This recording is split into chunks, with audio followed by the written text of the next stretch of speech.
Paul, l'apôtre Paul, en écrivant à l'église d'Éphèse, il a voulu leur faire comprendre que seul Jésus-Christ est porteur d'espérance pour toute l'humanité.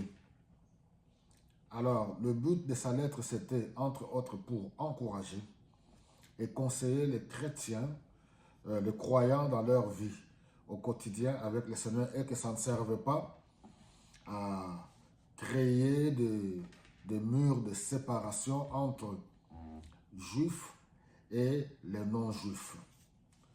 Et vous verrez que même jusqu'aujourd'hui, ce problème est d'actualité, où les gens veulent vivre dans la division.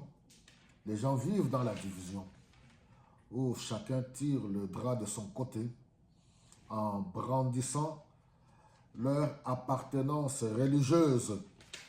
Alors, c'est Jésus-Christ qui est l'auteur du salut.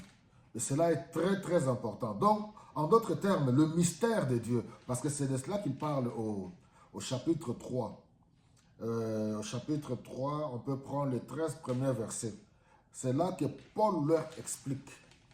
Vous pouvez voir l'intelligence qu'il a du fait que Dieu s'est révélé à lui par le Saint-Esprit pour comprendre le mystère. En d'autres termes, le secret de Dieu.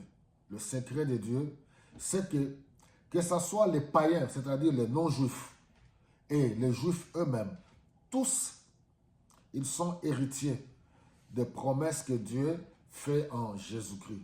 Donc, il n'y a plus raison. Il n'y a plus raison. Il n'y a pas de raison de se combattre. Et quand un vrai enfant de Dieu comprend cela, que le mystère de Dieu, c'est par l'Esprit de Dieu qu'on peut les pénétrer. Le mystère, c'est-à-dire les choses cachées, les choses secrètes de Dieu.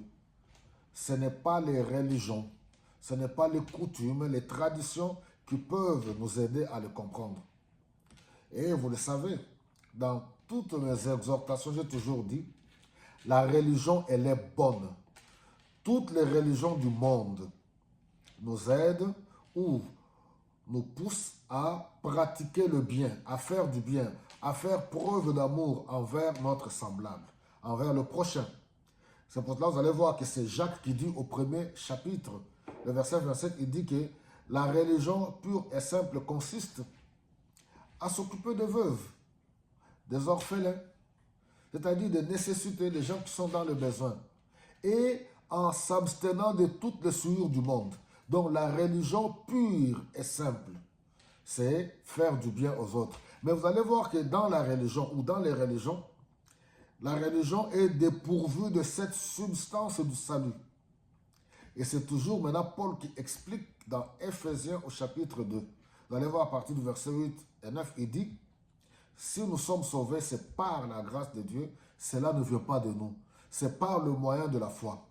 En effet, ce n'est pas à cause de nos œuvres que nous sommes sauvés, afin que personne ne puisse se glorifier. En d'autres termes, afin que personne ne puisse se vanter. Donc c'est ça en fait le mystère. Le mystère de Dieu, c'est comprendre que Dieu accorde le salut à tous ceux qui croient en Jésus-Christ. Et maintenant la foi, toujours Paul explique en titre, la foi en Jésus-Christ maintenant nous apprend maintenant à pratiquer les bonnes œuvres.